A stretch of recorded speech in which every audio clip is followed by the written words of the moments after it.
دخترت مفتونه که او به اندازه دوستت می دارد و سراپا وصف خوبی تو را کرد. برایت صمیمانه تبریک می گویم.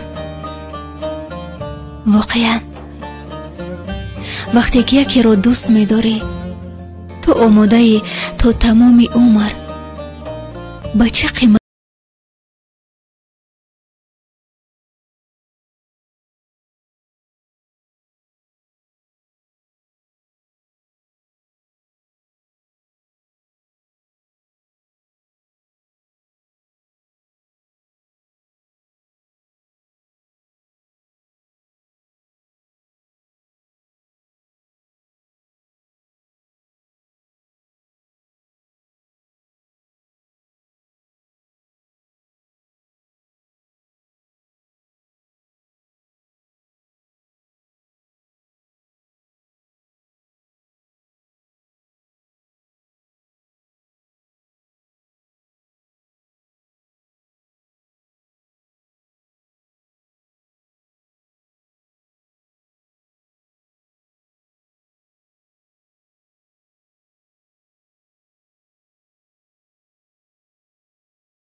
طول این 3 سال رنج دوری تو، عذاب داده دیگران، شب‌های بیخوابی و گریه‌های تمام نشونده‌ام سخت بود.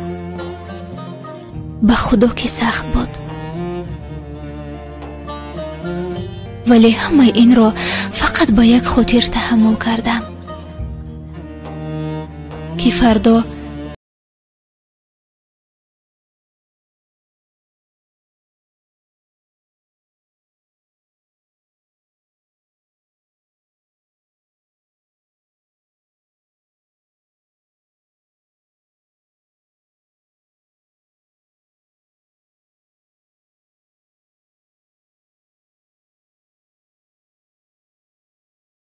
روز دارم زندگی خود را ادامه می دهم. طول این همه مدت بار حرفی بد از تو نشنیدم، رفتاری بیجانه دیدم، به احترامی نسبت خود احساس نکردم. همین خوبی و مهربانی و دوست داشتن و قلبی پاک و مردانگیت بود که من هر روز بیشتر از تمام گذشته عاشق ترت شدم. می ترسم، سخت می ترسم از آن روزی که ما رو از هم جدا نکنند. به خدا که می ترسم. عشق تو سبب شد تا من زندگی را دوست دارم، خودم را دوست دارم، آرزو کردن را دوست دارم. من از روزی که عاشق تو شدم خیال پرست گشتم. در خیالم هر روز خود و تو را کناری هم نقش آفری می کنم. من پزمونی تو شدم، پزمونی لحظه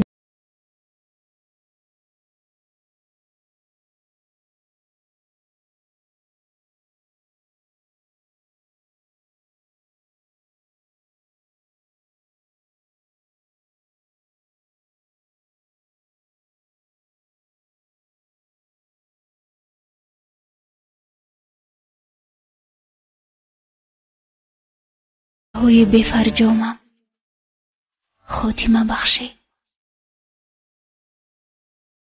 تسکین و آرامم کنی. من با جز تو با کسی خود را آزاد و آسوده و آرام احساس نخواهم کرد. عزیزی از چشم دور و به دل نزدیکم. امروز مولود خجسته داری و این سنه مرا چند باره ها یادآوری به آن روزی کرد که ما برای اولین بار همدیگر را از نزدیک دیدیم. دوباره و 10 باره ها پزمان آن روز شدم. فرهاد، عشق و زندگیم، اگرچه کنارت نیستم، اگرچه ما از هم فرسخ دوریم، ولی خواستم با حرفای نرم و گرم و پرمهر و پر آتش خود این روزی فیروزت را برایت صمیمانه تبریک گویم. اگرچه تو به والاتر از این رو می ارزی.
ای عزیزی دل و عشق بهترینم،